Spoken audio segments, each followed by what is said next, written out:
дар пойтахти тоҷикистон мулоқоти дуҷонибаи раиси амонатбонк икромӣ сироҷиддин салом бо гурӯҳи кории Бонки давлатии рушди чин баргузор гардид.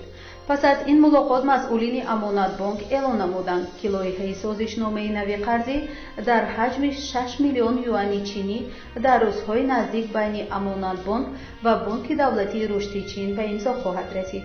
зимни мулоқот тарафҳо нақшаҳои ояндаи худро барои ба имзо расонидани созишномаи нави қарзӣ ва бозомӯзии мутахассисон тариқи баргузор намудани семинарҳо, курсҳои бозомӯзӣ мавриди баррасӣ намуданд.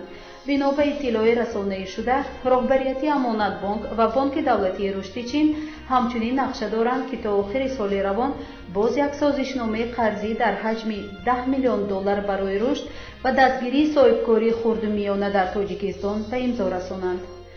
аз соли 2009 инҷониб дар доираи ҳамкориҳои дуҷониба байни амонатбонк ва Бонки давлатии рушди чин 7 созишномаи қарзӣ дар ҳаҷми зиёда аз $60 миллион ба имзо расидааст.